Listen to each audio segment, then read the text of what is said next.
order to calculate pension expense, it's important that we understand all of the elements that make up the pension expense and whether they add to pension expense or take away or reduce pension expense. So we've got a list here of all the various components of this defined benefit plan for Skyway Company, and we're going to walk through each year and determine whether each item listed here has an impact on pension expense, and two, whether it increases or decreases pension expense. So in this video I'll show you both years, just because it's easier that way. It's kind of redundant if we do it in two videos.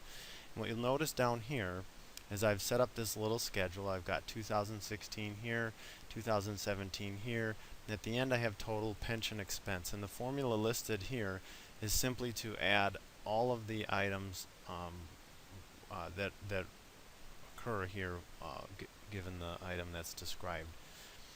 Okay, so let's start off by looking at the first item, which is the expected return on the plan assets. Now what the FASB rule states, and this is very, very, very confusing, is that we're not going to actually use the actual return on plan assets to calculate pension expense. That's a logical way to do it. However, the actuaries, when they're calculating the projected benefit obligation, are using an expected rate of return. And so the FASB instead has adopted a rule that says we will use whatever the actuaries use for an expected return, and that'll become a component of the current pension expense in the current accounting period. So with that being said, we're given what the expected return on the plan assets are for each year, 27,000 and 28,000. Our job is to identify whether that increases or decreases pension expense.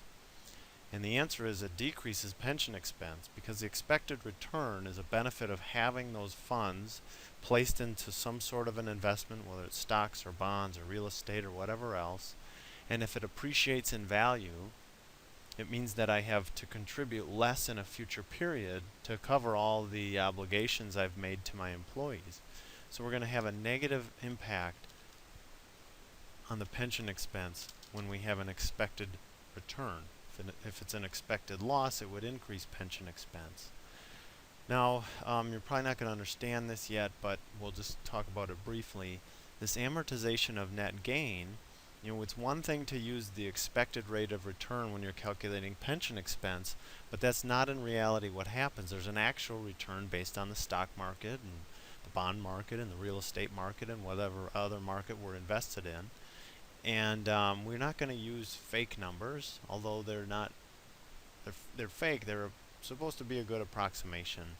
When the expected return doesn't match the actual return and there's a large swing in the market, say what happened back in 2007, 2008, the market dropped significantly, the GAAP rules say, well, we need to reconcile that difference between the actual and the expected rate of return. We're not going to recognize it all at once. There's a method we'll learn later in the chapter on how you recognize the difference between the actual and expected gain. But we amortize that amount. If we amortize a gain, that means there's an additional benefit to us for having the plan assets. It's going to reduce future obligations because the value of the plan assets went up, means we have to contribute less over time. So in 2016, there's a gain. In 2017 there wasn't. In 2016 there was no amortization of a loss, but apparently the market has dropped or something else has caused a large change in the plan assets, and so we amortize that difference, and if it's a loss it increases pension expense. We're going to add to pension expense. Okay, amortization of the prior service cost. This is when we make a change to our plan. Maybe we allow our employees to receive higher benefits when they're retired or lower benefits when they're retired. The FASB rule says since those costs don't necessarily arise from the current accounting period, it's not logical to expense the entire amount in the current accounting period. So you take whatever difference there is as a result of changing the pension, and you amortize that difference, and we'll learn later about some methods on how you do that. We're simply given the number here. So the plan changed, and we're now going to owe more benefits in the future, and we recognize some of that expense based on some sort of an amortization process. So that increases pension expense. Now when the company contributes, they take money and they give it out to the company that's managing the pension, that has no impact on pension expense. Pension expense is calculated as factor of the future amount we owe for that projected benefit obligation, and the amount we fund has no bearing. That just tells us whether we have enough money sitting aside or not.